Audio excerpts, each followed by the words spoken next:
Hello, folks. JD Wessel back here with another Wildcat Breakdown. I'm joined here by Jaden Cover and Andrew Pfeiffer. How you boys doing today? Doing good, JD. How about you? Not too bad. Could be better. Sun ain't out yet today, but it is a Friday, so that's good, I guess. Yeah, I gotta agree with both y'all. I'm doing great. Weather could be better, but I'm excited to do this podcast. Yeah, for sure.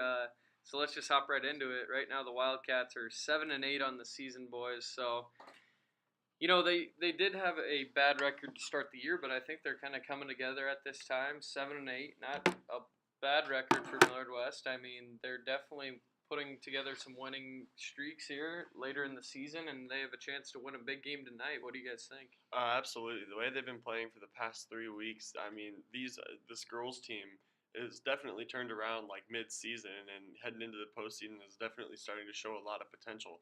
They have completely 180'd their team. I think, what game was it that I think we're talking about the boys team right now. Yeah, but no, girls 6-9. Go ahead with the girls though. Well, what was the game? Fremont. Was it Fremont they were playing?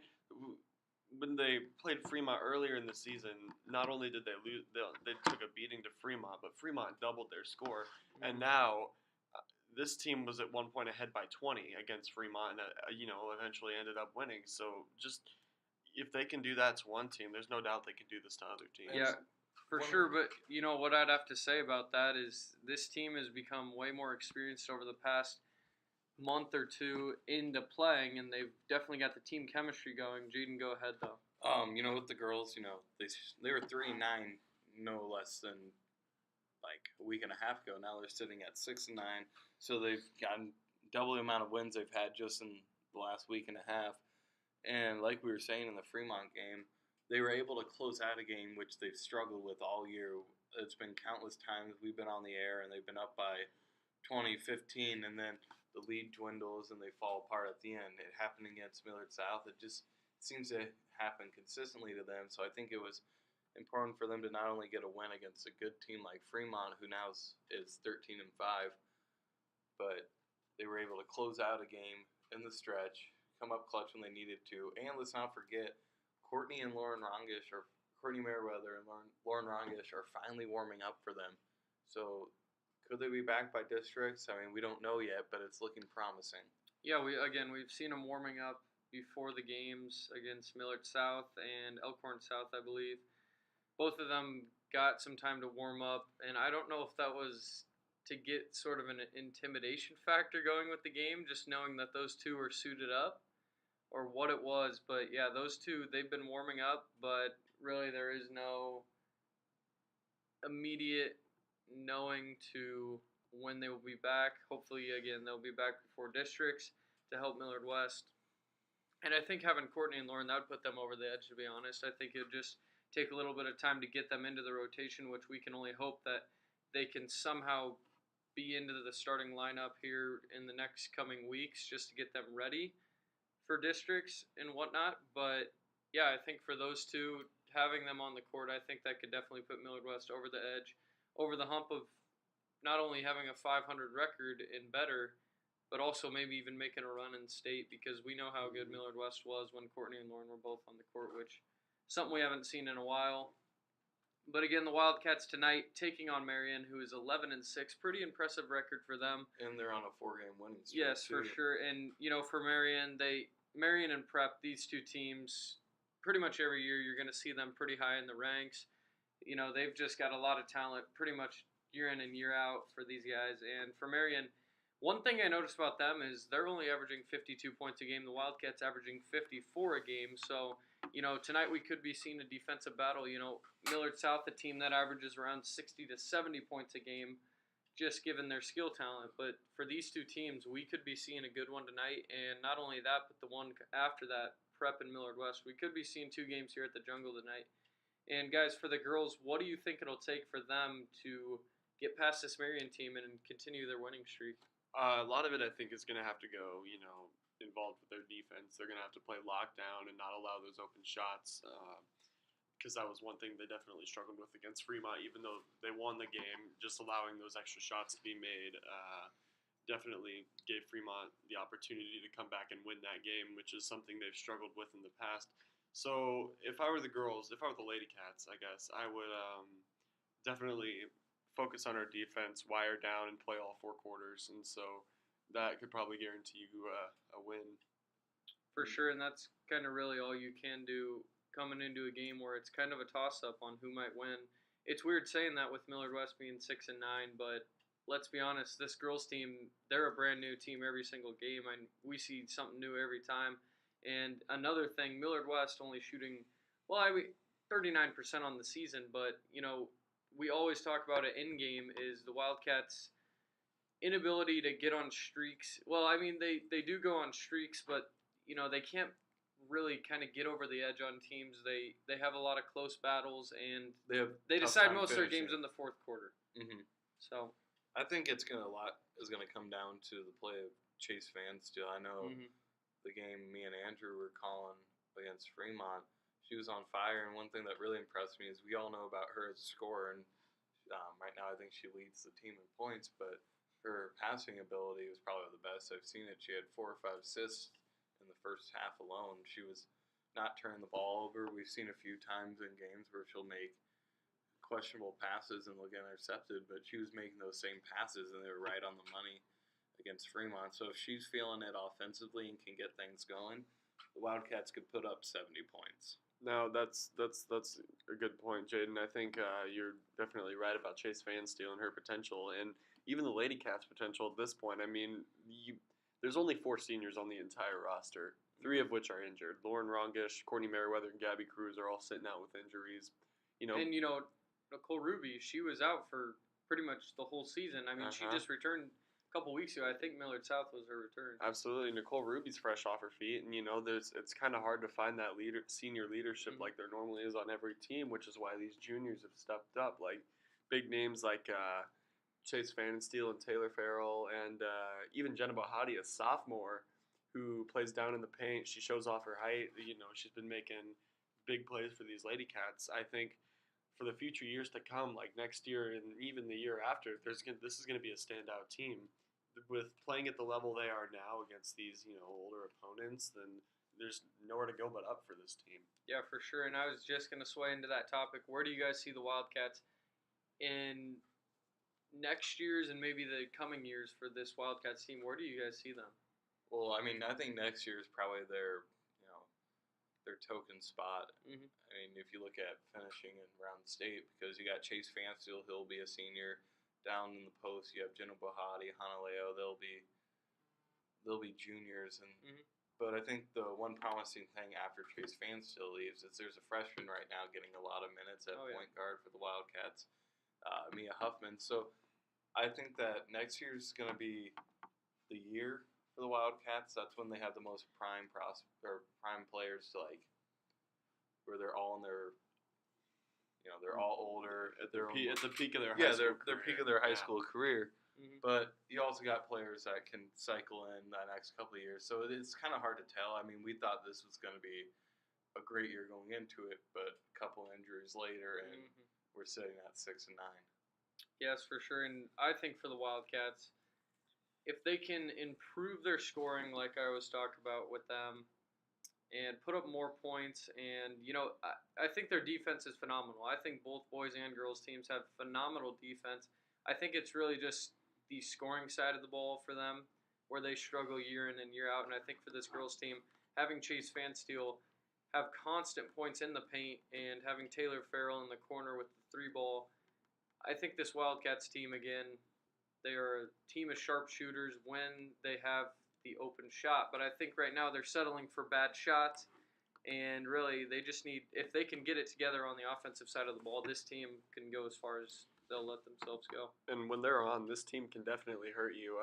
In an interview that I had with Chase Fanstil not too long ago, she told me that once this team gets going, you can't stop them. They're on a continuous roll, and when they're hot, they will not stop shooting and they will not stop making these shots. So a huge thing is for the Lady Cats, I believe, to get momentum for their games, is start early, start firing shots early. And I mean, if they don't go in, then more shots are consequential than others. But I think if they start making those early shots, they can get ahead on teams by big margins like they did against Fremont. Well, yeah, another thing, just you talking about that, another thing is the Wildcats need to keep their head in the game. I mean, most times we see these girls, they miss a shot and they just walk down the court, like every shot that they have is in their head. And I think right now Kruger needs to get a hold of the team, say, guys, let's go. You're a young team. You have a lot of potential, and next year could be our year if these seniors can't come back this year. And I mean, I think right now it's just a matter of the girls needing to accept their roles right now, knowing that there's a lot to adjust to. They don't know if the seniors are going to be coming back. These girls are very inexperienced in the games, and I think if they can just get rolling here at the end of the season, get a little push into next season, we could be seeing a big one by these girls next year. Definitely not the worst team in the league. Yeah. At the beginning of the season coming in, I was kind of not gonna lie. I think the whole Millard West fan base was a little skeptical on our performance. Well, yeah, when we were sitting at 1-5, there were so many doubters. Yeah. Well, no, I think going into the season though, I said, yeah, we could maybe make something happen. I mean, I knew how good Chase was, and I think a lot of other people knew what she brought to the table, and her stepping up as a point guard, being the leader on the team, you didn't know what to expect. But then, yeah, like you said, when we got to 1-5, it was kind of just, all right, here we go. We could be seeing a real bad season. The real question is, is if Lauren Rongish comes back, who takes over the point guard role? Is they keep it with Chase Fans still and put Lauren Rongish at 2 guard? They definitely need Lauren at 1, Chase 2. So give Chase more shooting opportunities. Yeah. I mean, Chase, she's a great ball handler and everything. And no, I think it could go hand in hand. I mean, you could have both of them bring the ball up for all I care. I mean, both of them are probably 2 of the better ball handlers in the state, if we're being honest here. Chase she can create shots on her own and really just work anywhere on the court and make it happen. But yeah, I think if Lauren and Courtney rather come back, I think we'd be seeing Chase at 2. We'd have Lauren at 1, and then I think we'd mix in Courtney there at the 5, and then Leo and Bahati. Yeah, I think we could 3 and 4. mix. Well, you don't want to leave Taylor Farrell out. That's the only thing. Yeah, so maybe just rotation between those 3. And so definitely a lot you could work with, and I think that's what the Wildcats need is another shooter on the team. Let's be honest, this girls team again struggles shooting. If you could get Courtney and Lauren in there, I think that really opened up the floor, create a lot of space, and this girls team again could go as far as they want. So yeah, girls 6 and 9 going into Marion, who is 11 and 6. Actually, Marion headed here tonight to Millard West. Game will be at 5:30. You guys have anything else to wrap it up on the girls? I think everything's been said. Yes. So we got you on the call, Jaden, right? Yeah, me and Nate Thomas. Alrighty. So yeah, we'll be seeing you guys on the call. So let's head over to the Millard West boys team, who is currently 7 and 8, going against the number 1 team in the state, Creighton Prep, 16 and 1, a team that manhandled the Wildcats the first game. What are your guys' thoughts going into this one? That's definitely going to be a tough game, even with about the 500 record that Millard West could potentially have. They're really close to. Perhaps a tough one. I mean, we've seen them play opponents in the past before that are, fairly good teams that they've hung in there and, won a couple, lost a few. But against Prep, it's going to be a very difficult game, I believe, just because that, what did you say their record was, 16-1? 16-1. Number 1 team. We know it's going to be a hard game. I mean, Millard West fan base, they know what they're getting into tonight. First game, I just took a look here. First game, 65-49. That was in the holiday. It isn't as bad. It just makes you wonder if it was Prep shooting free throws at the end to extend the lead, or.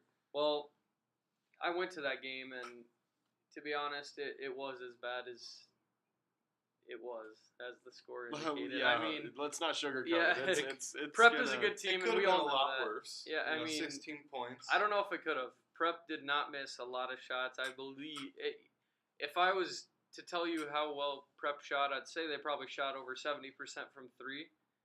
And I'd say they probably made around 10 threes, if I'm being honest with you guys. That Prep could not miss.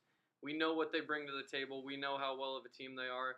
And I think really just having Coach Lukey as the coach for Prep, again, he is one of the top coaches, if not the best coach in the state. His son starting for the team. They just got a really good bond on that team, and they just make it work year in and year out. He's got a great strategy for that prep team to really just get those guys moving around the court. And just when I watched Millard West versus Prep game 1, Prep, again, I like talking about the spacing on the court. Prep had so many open threes. They were not afraid to shoot the ball. And for this Millard West boys team, again, for boys and girls, they both struggle to shoot the ball. They don't really have a pure scorer on the team, I'd say. I mean, you could argue that Chase is a pure scorer, but right now, I mean, you don't really know. She can be on and off in games. So I think for the boys, they definitely struggle with identity on a pure shooter. And for Prep, I think top to bottom on that roster, any of those guys would step up and take a shot for their team. They're not nervous to take shots. And for Prep, their one loss on the season, really what happened with them is they just struggled to shoot the ball, which you don't really see with this team. And I think coming in tonight, this jungle could be getting loud for the boys. Mm-hmm. Millard West. I mean, we have a good record at home, and I think for Millard West playing at home, that could definitely give them some momentum.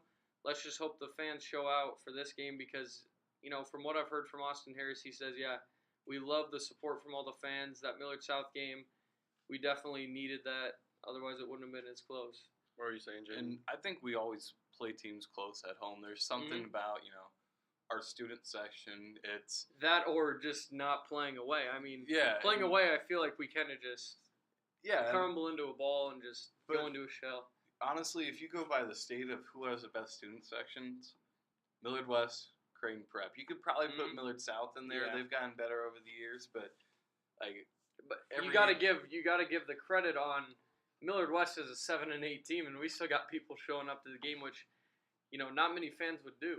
Mm-hmm. Not other schools. And I think part of the reason is we recognize that this team is better than the record appears. You know, they play teams like Millard South really close. They're going down the stretch with just teams that should blow them out of the water. Prep, they beat us by 16 points, but they're 16-1. That could have been 30 points against most 7 and 8 teams. I think that we find a way to scrap our way and stay close in games. We're always defensively in it, which when you play good defense, it makes the game closer. So I think we always create an exciting matchup every time we're at home. And I think that all it takes is a couple bounces to go our way to defeat a team like Prep. I mean, those bounces are going to have to go your way. But if we can create our own luck, I think this game, that Millard West team could walk away with the win. And I think that atmosphere is going to, it'll be incredible tonight, especially since, narrowing it down to the two fan bases being the two top in the entire state. With your opinion, the two top fan bases in the entire state going at it, I think it's going to be a fun atmosphere. And who knows, with that many people filling up the bleachers, the whole playing style could change for each team. Some teams could choke, and some teams could, ball out. Like we've seen it before. Student section is a very underlying factor that not a lot of people take into play, especially when it comes to high school sports.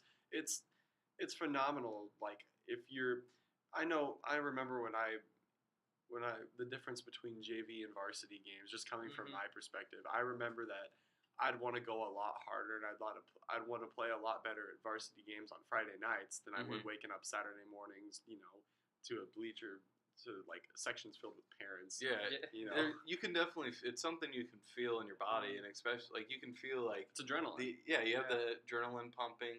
You know that your school's watching, and in basketball, they're 2 feet away from the court. I mean, our student section, when we inbound, the other team inbounds the ball, they can reach out and touch it, and then sometimes they act like they're going to. So like, it's one of those things where you can't underestimate the student section. They usually know everyone by name on the other team.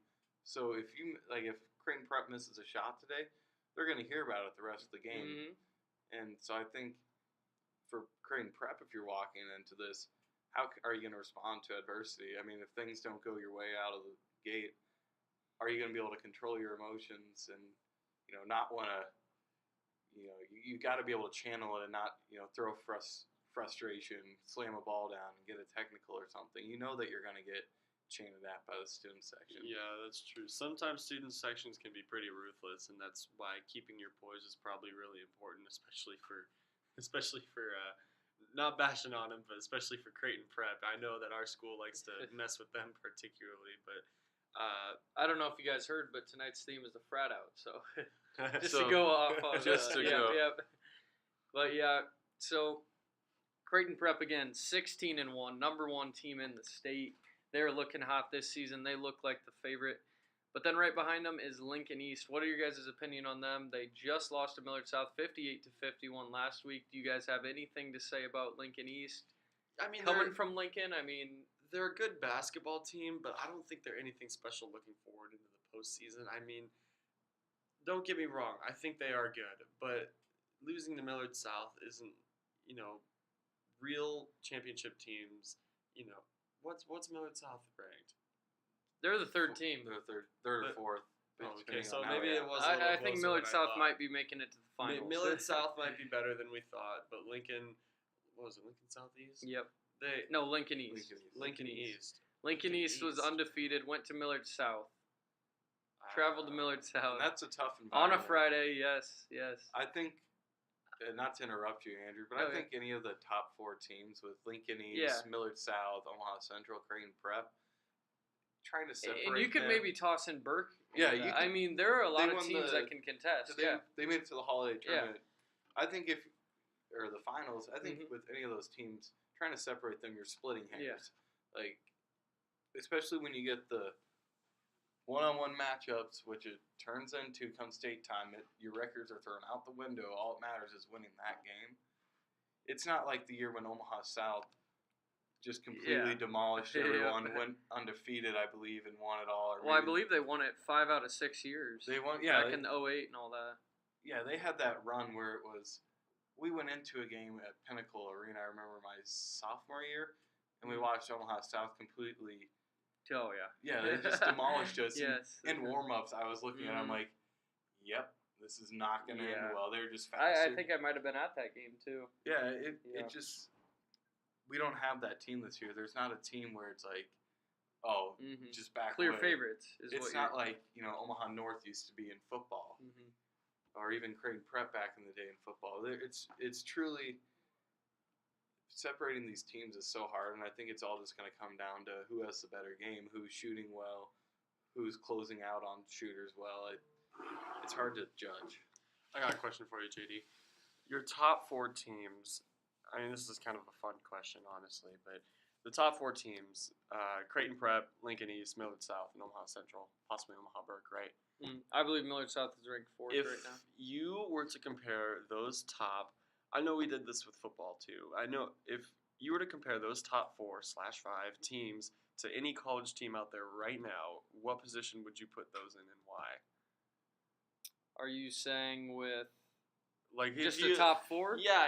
Like for example, last year or for football in the fall, people, some guy on KATV tweeted out like Nebraska's the Ohio State of the league right Omaha now. North. Omaha North is Alabama. And Belly West is Clemson. I'd have to say I'm only going to give one team. Creighton Prep is the Villanova of basketball. They're the Villanova of basketball because whether or not they have the talent year in and year out, they're going to be in the top 10, whether you like it or not. Villanova runs the Big East. They're going to be Big East champions this year. They just beat Creighton by 20 last night. I'm a Blue Jays fan. I had to accept it. I knew Villanova coming into that game at Villanova was going to be a tough one, and I think Creighton Prep, just either way you look at it, those 2 teams, they are on the top of the food chain year in and year out, and that is definitely the one comparison that I like to make is. And until recent history, though, Villanova struggled in the postseason. So. Yes, but I think looking at regular season play, both those teams are the top dogs pretty much every year, and I think a lot of people would like to agree with Creighton Prep being the top dog, but when was the last time Prep won a state title? Has it been a while? It's been a while, I think. I'm not sure on the last time they won it, but so this could be their year, almost like Villanova getting over the hump in 2016. Yeah, I mean, but let's be honest. I mean, this Creighton Prep team, they'll be up there for years to come. Like every year they have that talent coming in and out, and think for Prep, they're off to a great start this season. So you believe Prep is the Villanova of the league? Where do you see Millard West? Just curious. I mean, you could range Millard West from every team in college basketball, but Nebraska ball. Yeah. You know, I don't know. For Millard West, I'd probably honestly have to go Nebraska just because they're an inconsistent team. And, I mean, if we're being honest here, Nebraska's been pretty inconsistent. This year, they've been playing pretty hot. But, you know, over these past couple of years, they've been pretty inconsistent. And I think Millard West kind of follows that trend. Absolutely. So, yeah. It's like, you know, they win big games, they lose big games. It's back and forth. You never really know what you're looking at heading into each game. And I think that's something the Wildcats definitely resemble. So I agree with you on that one. For sure. So, again, tonight, Millard West 7-8, Creighton Prep 16-1.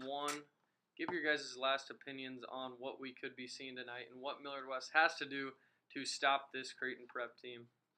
I think Millard West needs to have better shot selections for sure. Getting those shots open and moving the ball around a lot better on their offense, and I think they could maybe get something going.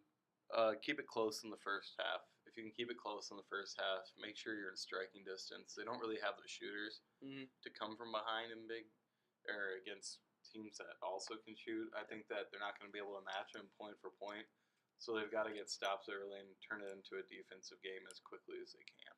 For sure. And you know what I'd have to say about it is Millard West needs to not let Creighton Prep go on runs, because whether you guys like it or not, Creighton Prep went on a 20-0 run last game against Millard West. 20-0 run. Creighton Prep completely blew them out of the water. Well, if you take that away, Millard West wins.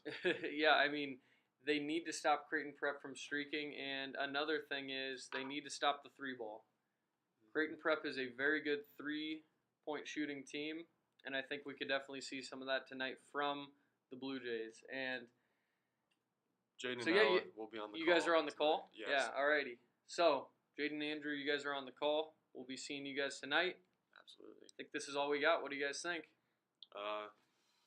Leave that student section, JD. Alrighty. That's all we got. This has been JD Wessel, Andrew Pfeiffer, and Jaden Cover. with the Wildcat Breakdown. We'll see you guys later.